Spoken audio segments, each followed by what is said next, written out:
we're about to go somewhere odd now. Times to rise and elevation starts to drop down. Our little secret, don't kiss and tell, you're so bad. I'll probably see you in hell. Welcome to hell, baby. This is Podcast Hell.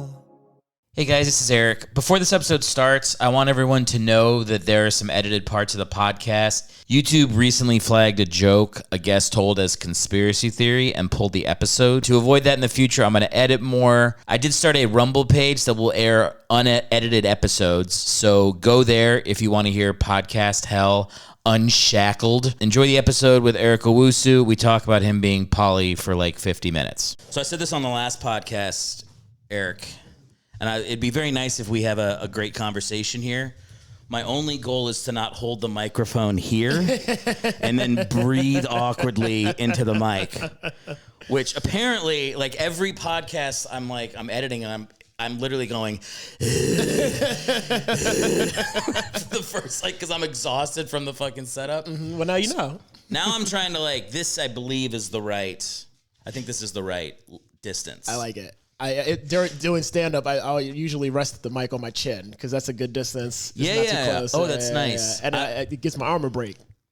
Oh, but you literally you power rest it. Yeah. So I'm just chilling like your this. arm is limp, and you're just like.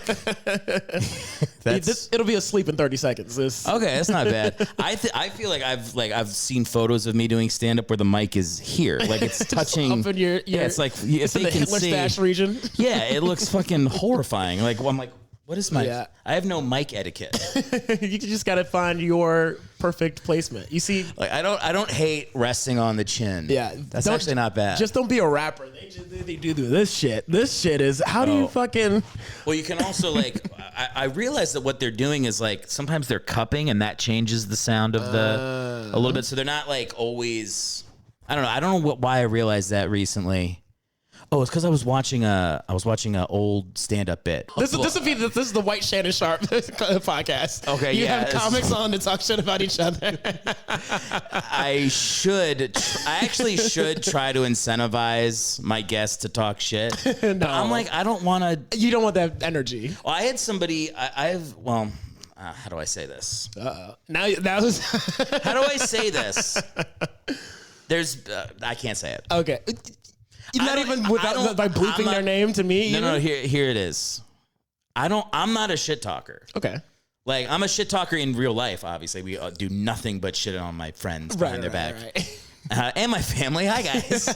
We spent the whole 20 minutes I got here. But no, I think I'm a big I don't want to say people's names because I don't want people saying my name on a podcast. So I'm I do think I default to that, but then. I'm also going in my head, if I just get over that, this podcast will become so much more popular. That's the thing. Are you afraid of success, Erick Hellwig? Dude, it's not even... Yes. I feel you, though, because the whole thing with Ayo Edebiri from The Bear, she just got the Emmys.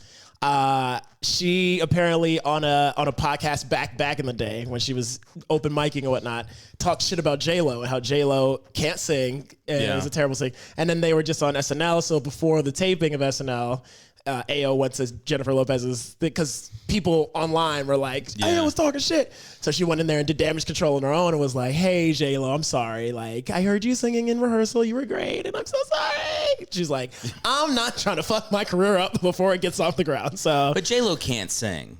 Absolutely not. She cannot sing. And that should be fine because she's had a fruitful career not being able to sing. That's the full hat trick. So embrace it. What's the hat trick? She can act. Mm-hmm. She can sing. No, she can dance. But it has songs. Yes, she has successful music. She has successful music, and she can dance. That's the triple threat. Yeah. Why do I feel like it was? I thought it's you can act, you can sing. I guess it is dance. Dance feels like the logical... Because she started as a fly girl on In Living Color. That was her foray into celebrity. No, I'm not denying that those are her three skills. Okay. I'm saying when people say that person's a triple threat... Oh, I said hat trick. Oh, you said hat trick. I didn't say triple threat. Okay, hat trick. Which I don't even fully know what hat trick means. I just know it means pulling off something impressive. Oh, man. Well, this is why I'm one of your white friends. I'm happy to tell you what a hat trick is. A hat trick is 3 goals in a hockey game. Is it really? And then everybody in the stands will take their hat off and throw it on. I'm serious. That's And it slides 100%. On ice? Yeah, and so like the ice gets littered with hats. Okay. And I used to, for a summer, I was in-game, what do you call it? Like entertainment manager for a minor league hockey team. Okay. So I used to run a lot of that stuff. I don't know how much of this is real or is I swear bullshit. to God, it's true. Okay. It does seem like I'd be making it up. Yeah, you But are this good at is true. improv. So No, but this is true. Okay. So I was on the Zamboni. I was like shooting the t-shirt gun. I was like making people dance with the mascot and Shit. all that. Like hockey games are fucking awesome. Like I've heard. it's like a really raucous environment, and also it's cold. Right. And cold is good. For the whites, I don't do well in cold. You're not a big cold guy? I was just in Maryland and Delaware and D.C. in January, and it snowed for the first time in 700 days. Really? I was very cold. Okay. Yeah. But it snows in Maryland. I know, but I've lived in L.A. for 8 years. Oh, so you've I'm not changed. acclimated. Yeah, I took my long johns and everything. I was still cold. Yeah. Mm-hmm. That happened. I mean, we were in New York, and then we came out to L.A. and like a month in, I was like, 70 degrees. A bit nippy. I used to play basketball when it was like 42 degrees outside. Well, you adjust to the climate Yeah. of a place you've been at for a while. That's like an argument about like, it's very weird how poorly we are on Earth, like as humans. like I shouldn't be that uncomfortable when the AC's off for 10 minutes. Yeah. But it just makes me feel like, man, every time I watch movies like The Revenant or something where someone's like actually in the world, like the world, not a different building, like the Earth, elements. the elements. I'm just like 2 days. Oh, Tops. Jack Frost would have taken my fingers on night one of me being in the Revenant. Yeah. Immediately. Are you, so you're from Maryland. Yeah. Why do I have an idea that you were in like Kenya or something for years as a child? Was it Kenya? Close, but this the other end of the continent, Ghana. You were in Ghana. Yeah, for like How a year long and a were you half. in Ghana? Year and a half. Okay. So the second half of fourth grade and all of fifth grade. So I was like 9, 10 years old. As you're saying it, I'm remembering the story. Yeah, we don't have to talk about it. It's fine. Okay. It's in my special. Eric Owusu live on Sunset Boulevard. There it is. You See? can find it on YouTube. Give it some views. Give it some love. I did that on purpose. You expert. I purposely Teed up. teed you up. Yeah, that's a wild story. Yeah. You got mystery moved. I got mystery moved. I got exiled. I got Fresh Prince You got Fresh Prince. to Africa. That's so fucking funny. It's so weird. Like you think back on your childhood and just like things your parents did, and you go, "Why did you do that?" And they're like, "I don't know. I had a thought." You know what it is? They're like, I was 35. That was the best I could do. Yeah, my mom had made some choices for me where I'm just like, why was I in a new school every year? She was like, I don't know. Y'all weren't moving? We were moving. Oh. But she'd go like a year, we'd be somewhere 2 years. But I'd go new school instead of just one school 2 years. And I always thought it was like maybe we were moving at a time when like I couldn't get into the first school or the school was bad or something. I thought there was like some sort of reason why I was getting pulled out of schools every year. And then finally I asked my mom, she was like, yeah, I don't really know. Similarly, my mom, I was in like high school or college, and I asked her, hey, why'd you like send us to Ghana? Why'd you pull us out of school? Why'd you lie and say we were going on vacation when you knew that's not what it was? Yeah. Why did you send us to Ghana? And she said, I did what I thought was best for you. And that's all I ever got in explanation for that. That's like defensive. Super. It was, stop asking me about this. Is this where I die? This is where I get murdered live on the podcast? No. You just pulled out this sword. No, I don't know. It was just in front of me and I wanted to hold it. I'll put it down. No, can I say something? That was such a reasonable reaction to what I did.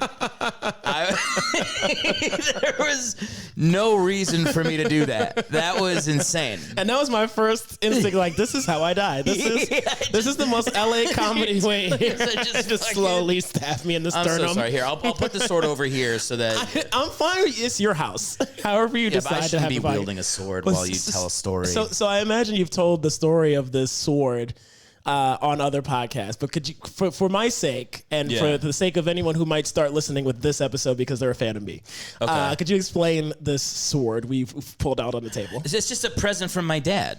Okay. My dad gave it to me on Christmas 2023. Nice. It looks like it's good weight, got good balance. It's dull too. If you touch the end, it won't.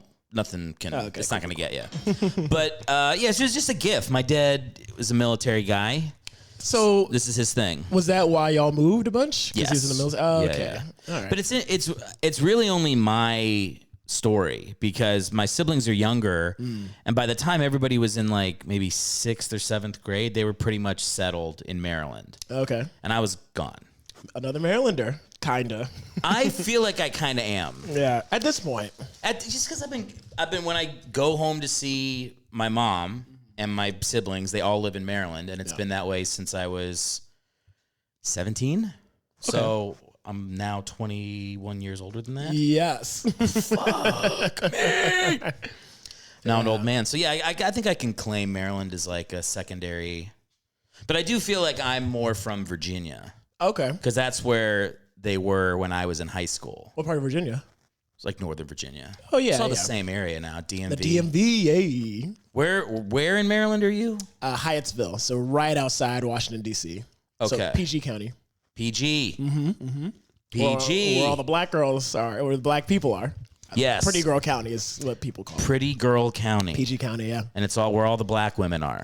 Black women and the black people and pretty girls. Yes. Black people and pretty girls. So gotcha. the middle of the Venn diagram is pretty black girls. There we go. I got PG it. County. Yes. Okay, because I know Montgomery County. That's next to it. Yes, a little north. I was born in Montgomery County.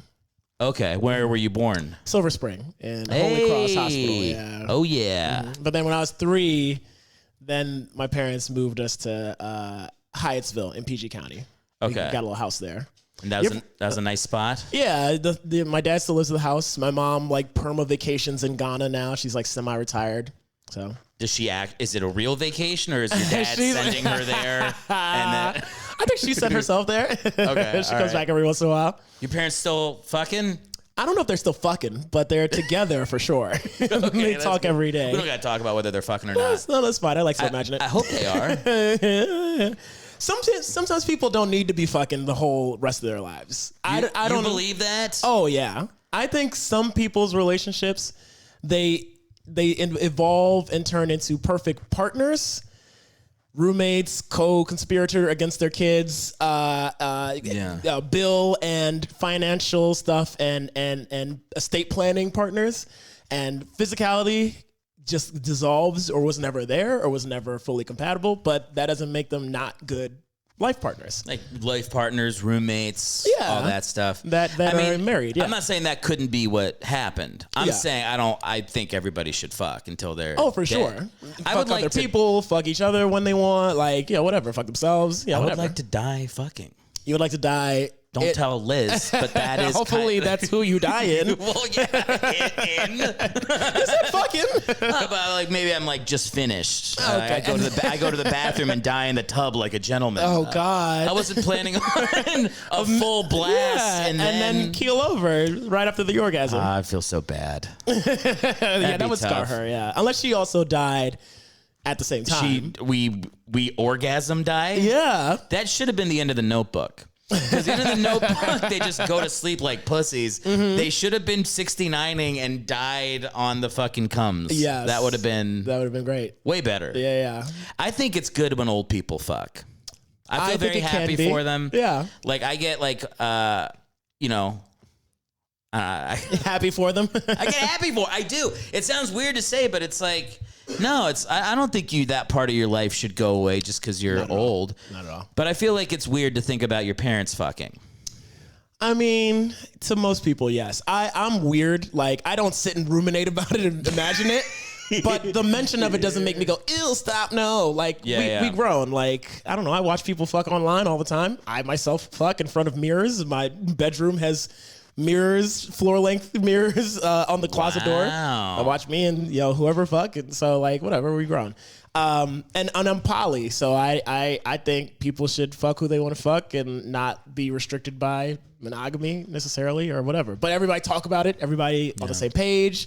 Paragraph, sentence. Consent, informed consent.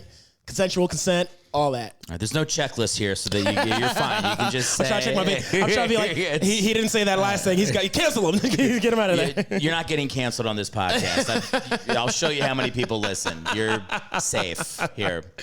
Yeah, I mean, that's, I don't understand the poly. You've tried to explain it to me like 8 times. And that's fine. At some point, I just go, I fucking can't. Like, here's the thing. You said you broke. Well, we don't got to talk about breakups. Yeah. But you're single now. I'm single as a dollar bill right now. Single as a dollar bill. Mm-hmm. If you're poly, right, and you got a lady, and then you got another lady, and it's tomorrow. Valentine's Day, right? What the fuck do you do tomorrow? What the fuck do you do tomorrow? You do. So you think ahead, of course, first. Okay. So you make the plans. Like, if it's, let's say I was dating 2 different people, right now. Yeah. Months ago, because I like to plan ahead, I'd check in with both and be like, hey, what do you want to do? Maybe not at the same time, like separately, of course. Yeah. Like, hey, what do you want to do for Valentine's Day? See what they want to do. Because I'm good with whatever. Usually, this is a stereotype, women are all like, take me out, Valentine's Day, flowers, dinner. No, bitches be shopping. Bitches be shopping. Hear what you're saying. Niggas be shopping too, but bitches also shop. I was going to say that one. Yeah. You can't put 2 Erics in a room, one white, one black, and that word not come up at all. There's a pit bull running around that's yours and not mine. Stereotypically, that's my pit bull. It's actually a relatively blacker podcast than I realized. Now that you point stuff out. But yeah, like you plan ahead. So if in the event they both say on Valentine's Day night, I want to go to dinner, I'd be like, all right, I cannot do that. So whoever I talk to first, if they want to do Valentine's Day night, the 14th, that's who I'm taking out. And so the next one I talk to, however that happens, I'd be like, hey, sorry, I have plans on the night of the 14th. Let's go out the night before or earlier in the day. I'll play hooky from work that weekend. You know, you figure it out. You plan it out. Yeah. But you communicate. And I'd let the second one know, like, hey, I made plans with old girl. You already know about her. In poly, everybody knows about everybody if you're doing it ethically. And then, you know, that's just what it is. Unethically is just you're madmenning your lady. Yes. You're just going full cheat. Mm-hmm. Do you think like cheaters are actually just poly, but they can't say it?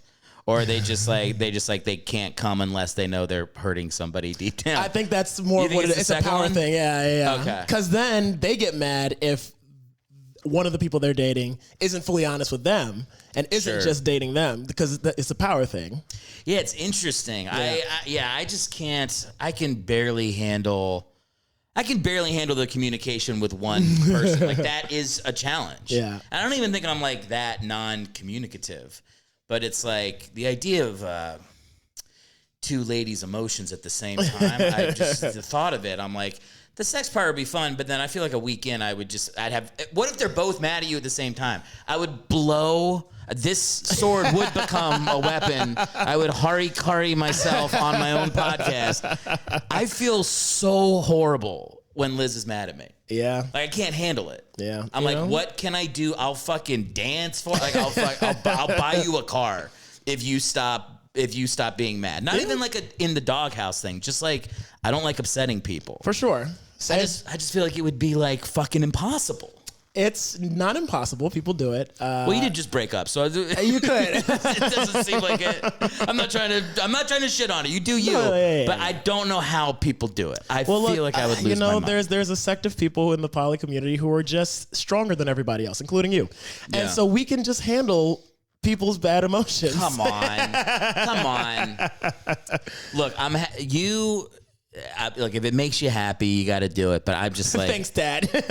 My choice to come out to you as poly on this podcast. That is literally what I sound like. Has gone as well as it could go. Listen, son, it's your life and it's your decision. 3 years older than you, and I'm feeling like the need to give you advice on things you're not asking me for. It's all good. All good. I will give you some unsolicited advice also. We'll trade. It'll be like tennis. I like unsolicited advice. I like giving it. I like getting it. Yeah. But yeah, you know, the poly shit is fun most of the time. Right now, I'm single. I'm not dating anybody. And that's a conscious decision. I had a big breakup from one of my longest standing partners back in October. And it's a conscious thing. I'm actively not swiping. I'm not out on the prowl. Like, I'm chilling. I'm focusing on me. I'm focusing on this fucking comedy shit because there has been no better time to focus 1,000% when the landscape is desolate as it is right now. So trying to make some shit happen. So, you're trying to make like career stuff happen. Yeah. Okay. Yeah. Also, being poly is expensive. So I really need to get my financial ducks in a row before I jump back out there. In addition to my emotional ducks in a row. Sure. Why is it expensive? Oh, because you're dating multiple people. Yeah. Yeah, you're buying. Going to different activities. You're not just planning dates with one person. You're planning dates with however many. It doesn't have to be to be poly too. You don't have to be juggling 3, 4, 5 people at the same time. Like, I could be dating one other poly person, and we're still poly. We're open to having multiple relationships at once. And you like being juggled yourself? Several times a week, yes. No. I don't mean that. I mean, like, nice pun. Good pun. Thank you. But that's not what I meant. I wasn't talking about your fucking balls. Okay. I was talking about your essence. I meant you've got 2 ladies. Yeah. Or 3 ladies. Or 7 if you're, I guess, really rich. I am African, so that's that's true. A lot of our dads and uncles. Oh man. So you're juggling, but then also like the ladies juggling you. Yeah, they have other people they're dating too, and I'm like, woo, go you, and do you're your like, thing. And you guys, and you. I feel like if I keep asking questions, I'll black out. I just can't. That would be a first on the pod. Do you talk about it? Do you go like, hey man, I just fucking blew a load you will not believe? Like, do you talk? So everyone's different. Yeah. I can only speak to my experience with my partners. I did have a partner at one point who had just had a threesome, and they let me know in those terms. Hey, just letting you know, Eric, I had a threesome. I was like, okay, cool. Do you want to talk about it? I don't know how you're going to react, Eric. And I'm like, tell me like I'm one of your girlfriends. Tell me like I'm your best girlfriend. And she's like, you don't want it. And I'm like, she's like, his dick was so much bigger than yours. And I'm going to break up with Owusu. Like, I didn't mean just like one of your girlfriends. Right. And she did. And I was like, cool. Now I know. She told you about it. Huh? Yep. Think I could make the pool from here? Launch myself out the window? But no, like, and it's not like, because I haven't always been poly, or since I hit 18, been poly. It's very, very much a recent thing the last 3 years. Yeah. But you learn. You experience things with your partners. I read this big ass book called More Than Two. It's a poly guidebook, kind of, sort of, by this poly couple. These 2 researchers, sex researchers, is this guy and this girl. They're married. They're in poly like 15, 20 years. And they're like, here are our experiences. Here's what works for us. Here's what we do. Here's what we don't do. If you can figure all it out, hey, Opa, do your thing. And this is not a rule book. This is a guidebook. So that was definitely very helpful. Okay. Do you picture yourself like being poly for the rest of your life? Or are you going to be like, if you have kids or something, you're going to be like, all right, 1 jug. One jug. you just got to change the angle. This metaphor is actually not that bad. No, not at all. I do blow into vaginas when I cunnilingus them. But I think I don't know. So here's where I'm at now, because I've had my share of fuck ups. It's almost like I see the Matrix. I'm like, poly is dope. I like the possibilities, and like when I was dating my partner who I broke up with in October, she and I were together 2.5 years. Most of that 2.5 years, it was just me and her. Like, again, we were open to dating other people if we wanted to, but it was just me and her. And I feel like the fact that the door was open made me, as a dog, go, oh, what's out there? I'm good. I'm good here where I'm at. I love what's here. But I feel like when I've been in monogamous relationships, a lot of times I'm like, the door's closed. Oh, man, I wish I could go out there. Oh, man, I'm just stuck here behind this closed door. But like, in poly, the door's open. So I don't, so it's different in that regard for me. There's more ability to do more things and traverse how I would like to. So like, it's like I can go out, but I don't want to. As opposed to I can't go out and I'm like, oh, man, sometimes I do want to though. Like, what the fuck? Like, yeah. So that's one aspect of it that I dig. Yeah, I mean that makes sense. I definitely understand that element of it. I wonder if like, because it almost seems like the thing you were saying about like sometimes when people get older, they shouldn't be fucking each other. Yeah. Oh, but fucking other people or whoever. Yeah. As long as everybody is aware and knows and is safe. I know, Eric. You don't have to keep qualifying it. We know. Okay. No cheating. We're not talking about cheating. Right. For all my cheaters out there. Yo, if you're cheating, throw your name in the comments. Let us know. If you on a Valentine's Day date on the 13th, you know why. Shout us out in the comments. What a hilarious YouTube comment. This is who I'm cheating with. This is who I'm cheating on. Tag them on their Instagrams. I did a show in San Diego in December, and I opened with. Does anybody here know what a Jodie is? Do you know what a Jodie is, like in military terms? No. So a Jodie, and there were a couple like older black folks from like Atlanta for some reason who knew. They're like, oh, a Jodie, and there's like a rhyme to it. I don't remember the rhyme, but a Jodie is someone who fucks the spouse of a deployed military personnel. So it's like a I don't know, but I've been told. Like there's a Jodie thing of that. Jodie's at home fucking your girl. Da da da da. Like So that's the name of a person in that regard. So even in the military, there's like we here in Iraq, but somebody's at home. That's a real problem. I know.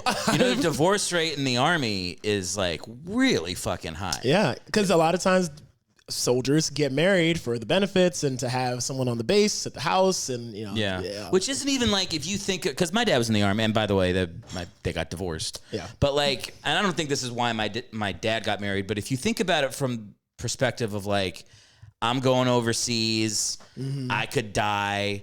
Yeah, you're like, I would like someone to hug me when I get back. And like, that's maybe, like, you think about like the people that are joining the Army, like you're doing it when you're younger. It's not like fucking, you can't even join the Army when you're 40. You got to join when you're like 22. I thought it was 18. 18. But I'm saying like you can't join old. Right. People aren't going to fucking therapy. They're going to the Army. Right. And then they go to therapy after the shit happens. So like, if you just think about the way it's set up, you're like, I feel for the both sides. Like the women that are at home that are like, why did I fucking, like, why do I live in bumfuck Louisiana on a military base or wherever? This guy's gone. I've got kids. Fuck the neighbor. Yeah. Like, I get that. And I also get the guy going like, I just want to have a family waiting for me. But it's hard. It's like, I don't know, like what's the ethical thing to do? You really have to have like both people have to be like hardcore. They have to love committed America. to what you gotta be committed to the mission. And like it really is the whole family's on the mission. Like I now view it that way, like as an older person looking back at my childhood. Like I didn't choose to be in the Army, but I was kind of in the Army. Like I lived a life that was very different from most of my friends. A military brat. Yeah, it's like it's its own fucking thing. And you're kind of, if you have a family, you're kind of deputizing your family into that. And if your lady even seems like, I do like to party on the weekends, be like, you're off the boat. It's just gonna end bad. Yeah, like I don't think it's impossible. I don't think monogamy is impossible at all. Yeah. Like I think it's very enough people do it. Like just because divorce rates are like 52, 53% doesn't mean everybody's getting divorced. It just means more than half of people are getting divorced. But there's still a huge percentage of people who are committed to one-on-one and live the military life. Like one spouse is overseas in the Army funding the home that the other spouse is taking care of. That's the agreement. So if they both are down for that fully and for however long, however many tours, whatever, Godspeed, do your thing. Yeah. So you know what it is? It's defined roles. And like those are not as popular as they used to be. But even like hardcore defined roles. Traditional. What has been traditional for the last few hundred years or so, since the invention of marriage, which, for several reasons, I don't think works anymore. So I think every marriage is custom made Like whoever two people are in that marriage, that's how they operate. The only consistent thing is y'all went to the courthouse, got the marriage license. That's the only consistent thing, the only official thing about a marriage. Everything else, who lives where, who makes more money, man, woman, woman, man, woman, man, man.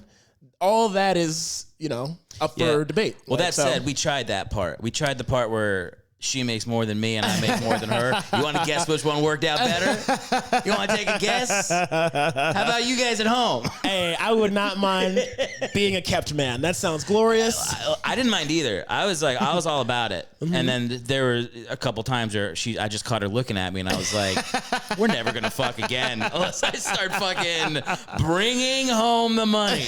Holy shit. Hey, you got a pool outside. You could have done some role play. You could have been the pool boy. She's the rich spinster with a silk robe. She's looking at you. She's like, get a fucking job. You got one. You clean the pool. No. Not a fucking. No, I hear you. Yeah. That's tough. So I think sometimes it's like default settings. People are like, oh, this is what my parents did. This is what I'm going to do. And it's like, that might be what you should do. But you should at least acknowledge, like, that's a choice that I'm making to go into those settings. There are other options as well that might be better for 1,000%. you. Now, that said, I think for most people, you should just probably get married and not cheat.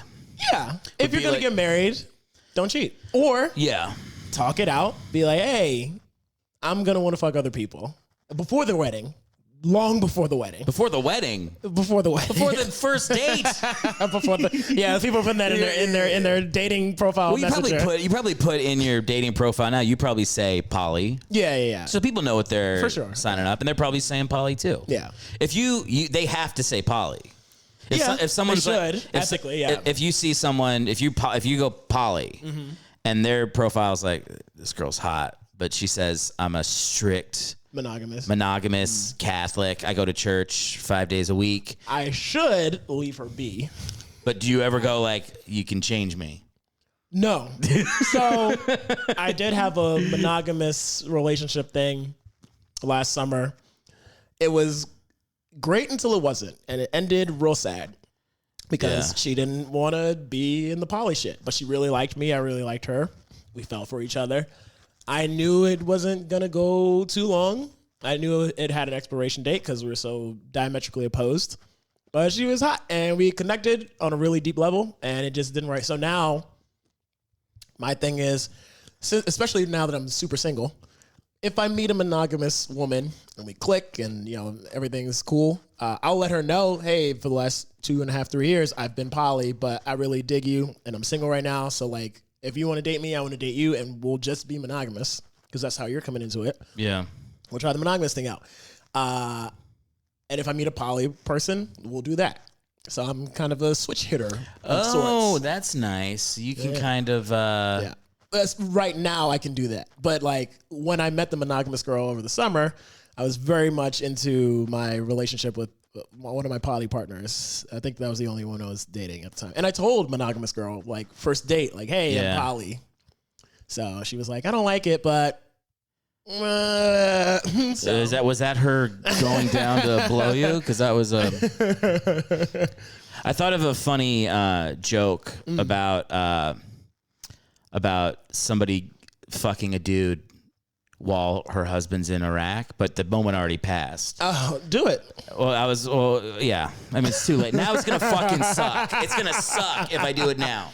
I just have to remember it for the next time. Okay. Organically, the conversation circles back to men's spouses cheating on them while they're in Iraq. What a conversation. You can't be given fellatio while I'm in Fallujah. That's great. That's called alliteration.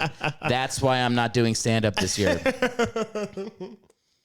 What are you doing for money? Right now, and this is only like a month-long gig. What the fuck are you eating? These are chocolate-covered coffee beans. Chocolate-covered coffee beans? Would you like one? A dark chocolate coffee bean? All right, can I have them? Yeah. I can't have gluten. Yeah. It's chocolate and coffee. Chocolate coffee. That's all. I can probably have one. Yeah.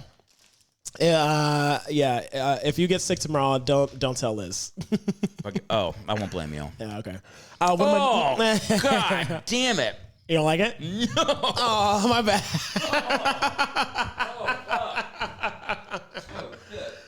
My bad. Keep that away from the puppy.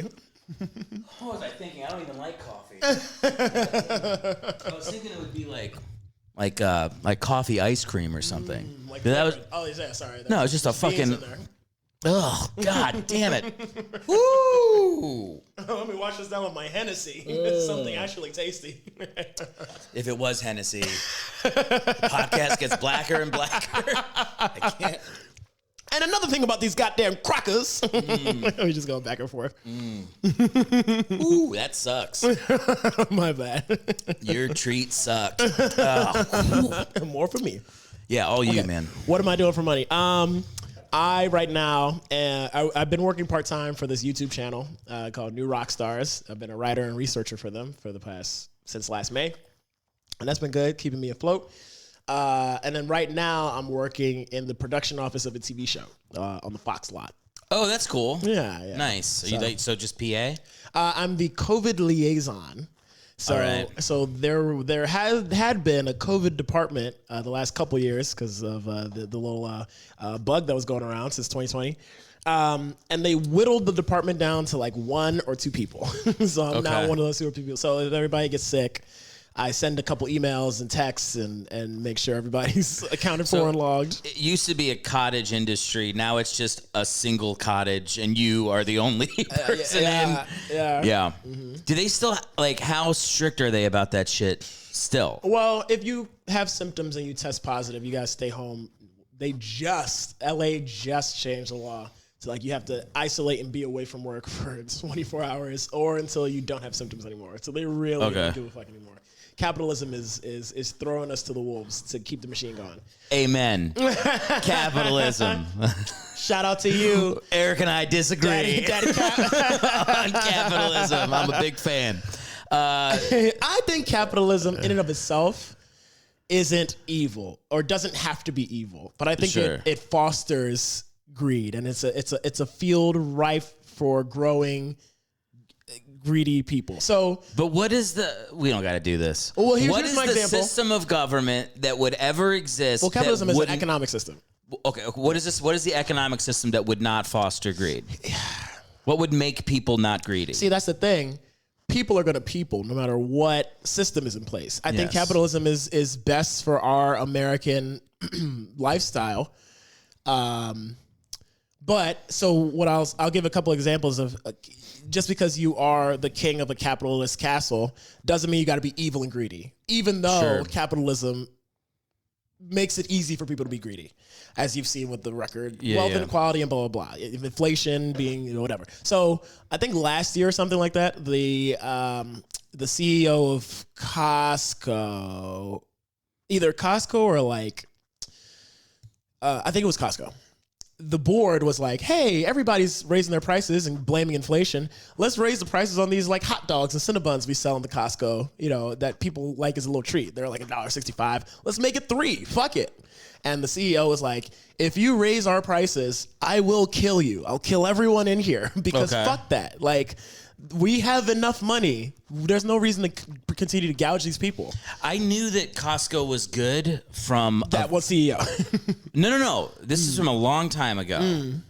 I don't know how I remember this. It was... who's the guy that was running for president? He had a very expensive haircut. And everybody made fun of him because he had a fancy haircut. Not the pure guy. No, not that guy. Ron Paul? No, he was a Democrat. He had a John Kerry? No. John Edwards. Okay, Remember John Edwards? Mm-hmm. He did a speech one time and he went, he goes CEO of Costco is pretty good. I'm not joking. He said that, and for some reason that's stuck in my head until a little time capsule 20 years later. And when you brought up Costco, I was like, I bet he's going to say the CEO's good. Because I remember a guy one time saying that when I was fucking 12. I knew it. I knew you were going to say something good. Yeah, Costco, I think, has a reputation as a good company. Decent company. And then Arizona Iced Tea also. They were like, yo, our shit is 99 cents so that taxes don't hit it after $1 and raise it to $1.29 or whatever the taxes is in your state, city, or whatever. I think it has raised the price, but they fought, the heads of Arizona fought to keep a can of Arizona 99 cents because they're like, fuck that. Like, we have enough money. So it takes, for this argument, ethical people at the top of each company to do that. But because the laws are what they are and, companies have lobbyists and lobbyists put money in people's campaigns and pockets or whatever, the laws are written so that there's a fucking yacht tax break. You can write off a whole yacht. If you spend like, $300,000 or something plus on a yacht, the government subsidizes it. Basically. You're not thinking about the jobs that those yachts create. You got to have a skipper. Yacht building. You got to need a skipper. Someone on the poop deck. You need somebody walking around with champagne on a glass to hand you and then blow you in the bathroom. Right. There's a lot of jobs that do come from it. I think you're discounting. Yeah. Interesting. Yeah, I feel like. I don't know. My vote now is I just protest vote Andrew Yang every. Is he on the ballot again? Voted for. I don't even know. I've written him in like 10 times. Yeah, right. Andrew Yang, fuck you. But he had a thing. I was big into Yang Gang. Yeah, were you really? I went hard in the paint on you Yang Gang. Yang bro. But he had a thing where he said human-centered capitalism, which I liked, which was like it's capitalism, but we put an emphasis on like making sure we take care of people within it. And it's not always about profits. It's about profits balanced with like, fucking humanity. And I always thought that was like a nice... It's a nice thing to say, but how do you implement that? Oh, you don't. You just... you think I care about implementing shit? I'm writing in Andrew Yang. I'm hashtag Yang Ganging my ballot. I don't give a fuck. No, you know what I honestly feel? And this is like... Tell them how you feel, son. No, I mean, I'm being completely honest. Okay. Mm-hmm. Genuine moment. It's very hard for me to be a good person. Like, I'm like... You out killing people with this sword every night. I don't mean like hurting people. I mean like... I'm trying to get my life together right now. Like, I'm trying to make money. I'm trying to like... for plans me and the wife want to make. I'm getting close to 40, and it's like I don't want to be dealing with the problems I have been in my 20s and my 30s and my 40s. I want to put that behind me. You want new problems, fresh problems. Yeah, I want like I have money Ooh, how am I going to invest something problems? I've never had a problem like that. So like just like doing getting my shit organized. And like when I'm focusing on that so much, it's like my window of things I can care about outside of like my family, my dog, my wife. I'm like, I care about less and less shit. And so like I used to be like, you fucking find me on Facebook 15 years ago, I'll fucking talk your ear off. I got some opinions. Now I don't have opinions anymore. Now I'm just like, I have to fucking get my own shit together. I'm not young. That's where my mind's been for like 3 years. And I'm like, I don't know. It has been an especially harrowing last 3 years. Yes. With the pandemic, we've all become grossly aware of our mortality by watching several people die needlessly. And a couple people, rich, successful people have said, you gotta be a little selfish. I think there's nothing particularly wrong with that. Like, you can't take care of other people if you're fucking drowning all the time, or it's difficult to. I think each of us, if we each have an issue or a societal thing that we're super passionate about, we work towards solving, we vote in that interest or whatever, then every problem will get solved. Nice one. That's a good pity bully. I don't know if that was him agreeing or disagreeing with you. It's like that idea, get that fucking hippie out. It stinks. We should tell them what happened. While Eric was making an impassioned plea to the listeners here to pick up a cause and find a charity that does something good, my dog busted ass. He just ripped a whole fart. And like not even like a small, like a long 3.5 second. Oh my God! And yeah, it fucking stinks. It's funky. I haven't breathed in yet because I know it's gonna be funky. It's like a pit bull. Shit. Did he He's shit? as big as me. He's a big boy. He's a big boy. What this instance tells us is that you got to mic Gordon up for every podcast after this. So you got to mic the dog up. He's farted on the podcast before. This one's bad. This one's bad.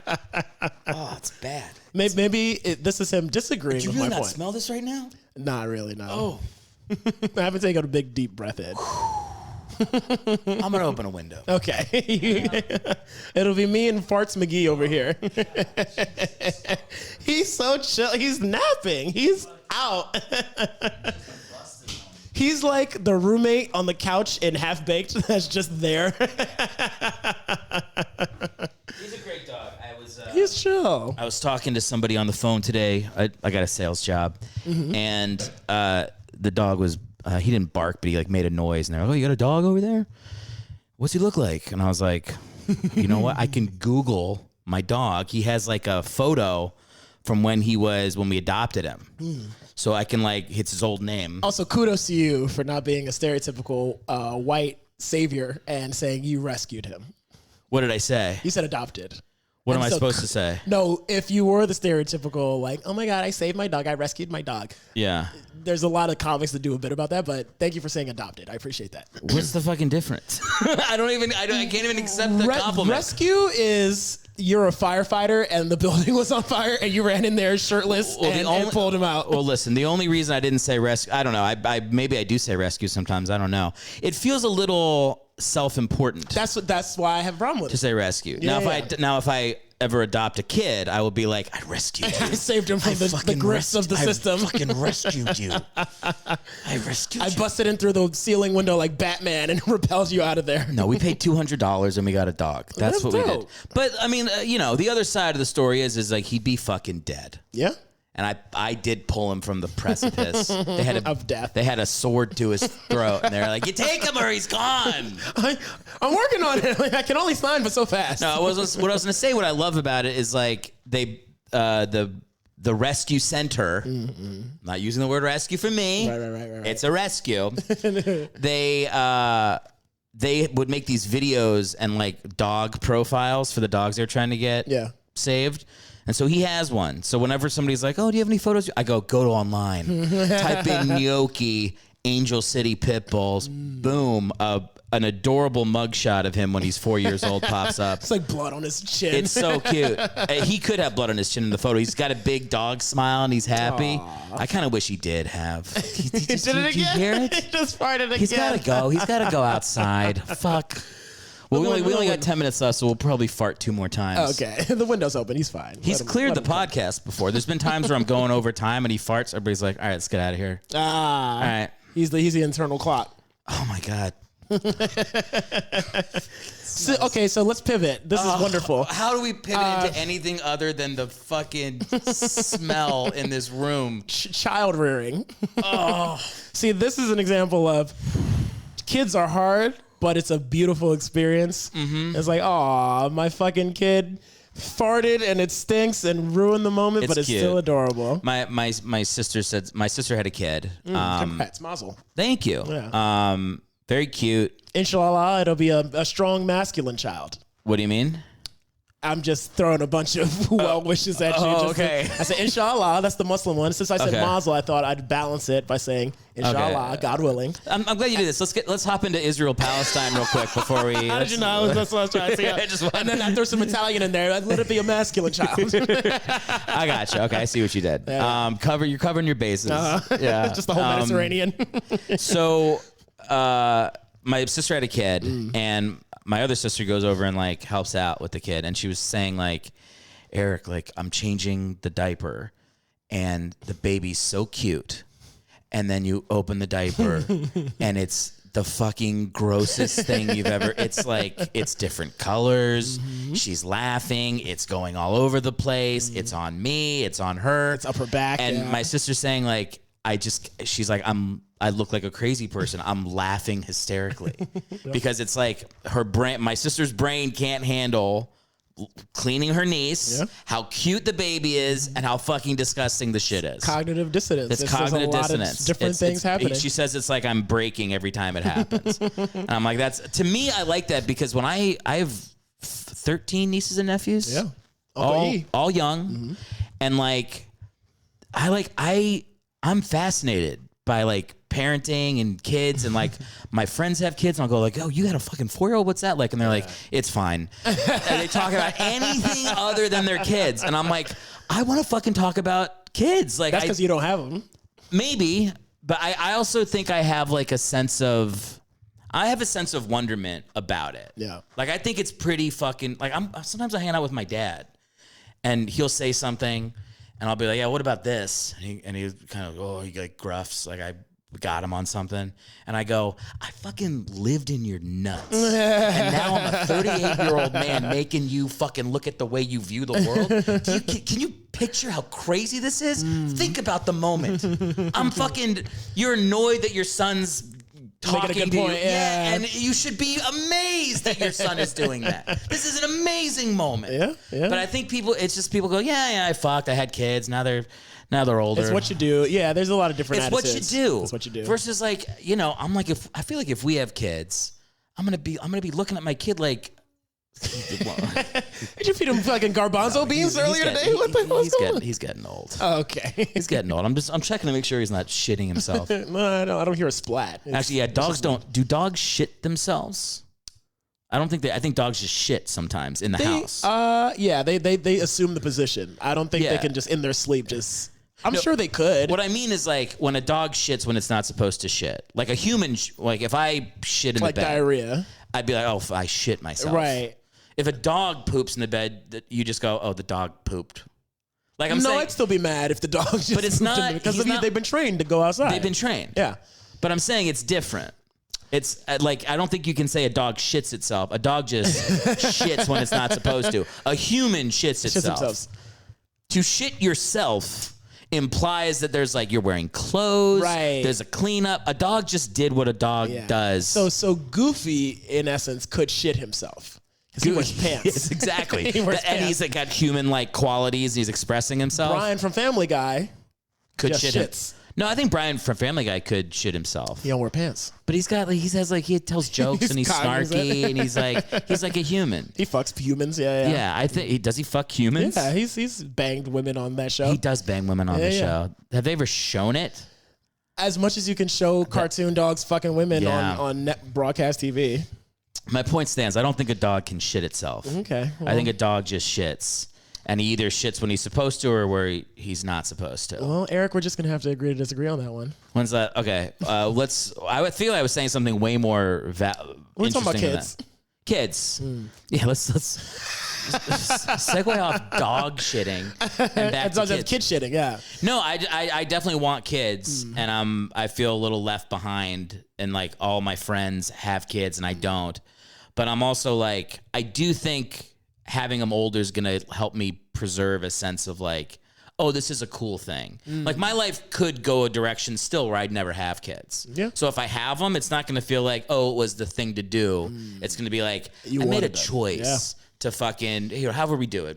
Natty baby. If we go foster, I grab a 17-year-old and, hopefully blindside them. Hopefully not exactly how they did because they kind of robbed that guy. But they didn't. Have you watched the updates? Have you seen the updates? No. What are the updates? Michael Orr was making it up? He's not making it up. It's like they're fighting. But like he thinks that the family got all this money from the movie, but nobody got money from the movie. They got money from like selling their fucking fast food thing, and everybody made like $50,000 on one of the most popular movies of all time because Hollywood fucks people over. So that's actually what happened. But he's like, the family is like so much getting all this money and shit. But his claim was they tricked him into a contract when he was 18. He just farted again. Like a conservatorship type deal. Yeah. So is that true? I don't think I think it's like my understanding of it. Like I read part of his book, like the Michael Orr book, and he says that in the book. So he says like it's a conservatorship, not an adoption, like in the book 10 years ago. So he knew that, but I think it's like, I just think it probably wasn't communicated well. And then there are like a lot of families where like they probably don't talk and communicate the way you should. So it's like people build up stories where it's not like anybody's lying. I think people just have their own perception of a thing. Although I don't think they were trying to like fuck them. Well, there are times where people are actively fucking somebody. Like, that's true. In a family. That's true, but I don't think they tried to fuck them. I think they don't communicate. Hopefully not. Also, that movie. What about it? I don't know. It's a nice movie. Yeah, Michael Orr. Sandra Bullock. Oscar-winning movie. I even forgot Sandra Bullock was in it. I just like Michael Lore. I like football movies. Yeah. I'll like any movie about a football team player. I don't really care. I haven't seen Invincible, but one of my favorites is The Longest Yard. Why'd you? Oh, because of the Eagles. Because the Philly Eagle Cup. Yeah. Invincible, if it wasn't an Eagles movie, it would suck. It's actually a pretty bad movie by any metric or standard. Probably steer clear of Invincible. Okay. Probably. But you could watch. What's a good one? What's the Remember Titans? Well, yeah, obviously that's Any Given Sunday. You said the two. No, those are the two. Oh, those are the two. Those are the two greatest football movies of all time. I would say. Okay. Yeah. Any Given Sunday has the line where he's like talking about it's the 6 inches in front of your face. I think about it every time I'm fighting with my wife. I'm like, this is life. This is the moment. Why do you need to be mad at me? We could just be in awe of the fact that we're alive. I don't know. Some real shit. I'm trying to get deep here, but it's not working. We can get the dog fart fume is like the dog brings us back to earth. It really does. Every time we're like about to start disagreeing on something, the dog busts and diffuses it. Really just like a child would. He's such a fucking he's such a fucking good dog. How did he get his name? Why Gordon? Because you said his name in the adoption place was Yuki. Well, he used to be you've heard me do this bit on stage. He used to be Gucci. Okay. He definitely belonged to black people. That's the joke. I'm like, what's his name? And they're like, his name is Gnocchi. I'm like, lady, what's his name? My nephews are going to be around. Just tell me. I want to kind of piece together his history. And the lady's like, this is a true story. She's like, his name's Gucci. He's from South Central LA. I was like, gotcha. Got it. Yep. So his name was Gucci. Then they changed his name to Gnocchi. And then we went Gordon, I think because Liz says it's because of Gordon Ramsay. Okay. I think it might be because at the time there was a player on the Royals named Alex Gordon who I like. So we actually disagree on his actual origin. But it doesn't matter. It's like the perfect name for a fucking chunky dog. Yeah, Gordon. He's great. I'm a big fan of human names for dogs. Okay. I like that. John. John. Just like fucking. I don't know about maybe a 2 or more syllable human name for a dog. Straight Jim. Joe, get your ass. Joe, if you don't get your ass. Joe for a dog is amazing. You're trying to give examples of bad names. These are great names. Sue, if you don't get off humping that dog, get off a Cracker Barrel. Let me tell you what I don't like. I don't like corny. Dog, like this is woof woof, Starfire, some shit like that. Yeah, you're just like obvious. I mean, one of my nieces, they have a cat named Meow Meow. You hate that shit. She named it when she was 3. And it stuck. And they were like, you get to name it. She went with Meow Meow. we gotta wrap this up. My man had Chipotle for lunch today. Yo, it's like 7 farts. This is epic. And next time I won't let him in. It's also until he barrels. He used his head as a battering ram to get in this motherfucker. Did you hear him doing it? I didn't hear him banging on it. Okay. He was like pawing a little bit. Yeah. No, sometimes he like full charges into the door to come in. Eric, thank you for doing my show. Thanks for having me. This was fun. This hour flew by. It did. I think it was even longer than an hour. It's an hour 20. Oh, right, really? Yeah. Oh, fuck. Okay. We went longer. But that's doesn't matter. I had so many things I wanted to talk to you about. Well, we can always do it again. Okay. So if people, I don't know if you know. Yeah. Listenership on this show, anywhere from 5 to 10 million per ep. Hey, I like those odds. Your life's going to be very different. Love it. You just have to, you probably don't want to put your address out there. People will follow you. All right. 1600 Pennsylvania Avenue. Come see me. Oh, there it is. Northwest. All right. Don't go to Northeast. Tell people where they can find you, how they can support your stuff, all that. Yeah. I'm on Instagram, eric.kay.owusu. I have a half-hour special that I produced with my homies and put out on YouTube called Eric Owusu Live from Sunset Boulevard. Look that up. It's very funny. I'm very proud of it. And yeah, I'm in these streets. I got a bunch of shows this month, February, March, dicey, but stuff always populates the calendar. So March is dicey? Yeah, there's nothing on the calendar for March. Well, the good news is this probably won't air till mid-March. So love it. All your February shows are... Well, I post all my shows, and I just made a link tree. Shout out to my homie Khalil, who said, hey, put a link tree on your Instagram so you list all your shows. Yes. And hey, come see me here. So the link tree is on the Instagram, Eric.kay.owusu. That's my Instagram. Follow me there. I've been on that Linktree game for about 2 years now. Hey, it's nice, right? Pretty sweet. Pretty sweet. I've had a solid 45 clicks on my website. It. Hey, that's 44 more than you would. That's a click every 2 weeks. That's a click every 2 weeks of someone being like, oh, I accidentally clicked on a exit out of this. But hey, it's like streams of revenue. It's like you have a bunch, and that's more money than you would have had if you didn't have them. So, optimism. Yeah. I had a sponsor on this podcast for like a week. Nice. How did you lose the sponsor? I didn't lose it. I just, I did lose it. I don't know. They're just like, that's enough. No, it was like a gluten-free chip. Oh, what's it called? Chickpea? Yeah.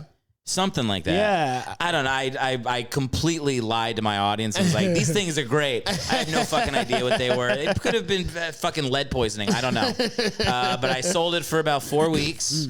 I made a sweet, I don't know, like $50. Nice. And then I was like, $50 more dollars than you would have had? They're like, no more. And then these guys, the sign company, sponsored for a little bit too. Oh, hell yeah. And then they stopped. Hey, you got to sign forever. I don't think I want sponsors on the podcast. You want to be self-produced, self-financed. I want to be self-produced, self-financed. It's also like, I don't know. I don't want more attention on it. It sounds weird. I want fans, but I don't want like money corporate interest. Well, fucking YouTube took down one of my episodes. Why?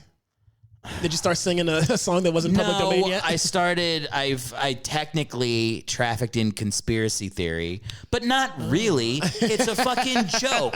It's a joke, YouTube. It was an obvious joke. Joke does not necessarily mean lie. I'm working on a bit right now where I'm like, people are like, they'll say an outlandish thing and then get a negative reaction and then be like, I was just joking. Joke doesn't mean necessarily lie. Because if that was the case, any true story can't be considered a joke. When people are on stage like, hey, this next joke, this is 100% true, if by that definition, can't be a joke. A joke, according to Merriam-Webster, is anything you say or write that has the intention of eliciting laughter. That's exactly. Well, this is what I said. If I say it again, this fucking episode might get pulled. Just bleep it. No. Here's what I'm going to say. This is not real. This is a joke. I do not think this. No. You can't even do that. Okay? Don't take this down. But I had a podcast where somebody posited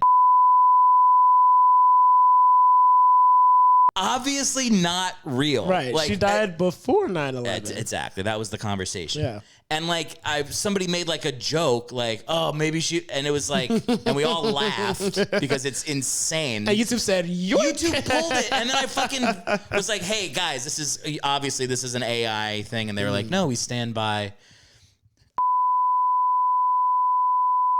Besmirch the queen of pop. It's a fucking joke. So anyway, now I'm like, I need to keep this podcast underground. Yes. Maybe I'll just like I'll copy it onto DVDs and just hand it out on the street. Real old school. Like black guys in Harlem with their mixtapes. It'll take off in Idaho with this Wi-Fi spotty. I lived in Harlem for 5 years. I used to. Yeah, Harlem's great. I used to get the handout mixtapes and be like, what am I going to do with this? Check my music, yeah. Yeah, but maybe I go back. Maybe that's coming back. Yeah, I mean, hey, the kids are bringing back vinyl. Amoeba Records is in a bigger spot now in Hollywood. Fuck it. We just got I know we said we were done like 20 minutes ago, but we just got a. This is for the Patreon. This is the Patreon. Yeah, my mom. Hey, revenue. No, we just got a record player. Oh, dope. Yeah. You got some good speakers with the fucking fabric on the joint? We got nothing. Oh. We got a record player for $15 and someone met us in the parking lot of Starbucks. Not shady at all. And you brought your weapon just in case? My wife made me come. She was like, might be murdered for a $15 record player. So we got it. The sound sucks, but it did get us like, we're going to go record shopping. There you go. That's actually our Valentine's Day. Aww. That's what we're going to do. That's sweet. Record shop. Sugarfish. Watch Pretty Woman. Of course. And then a fourth thing I'm not going to say. All right. But we all know. Going bowling. No. Knocking pins down. Sex. That's what bowling is. Sex. That's what bowling is? I'm fucking with you. Okay. Eric, thanks for doing the show. Thanks for having me, man. Come back later. Thanks, Eric.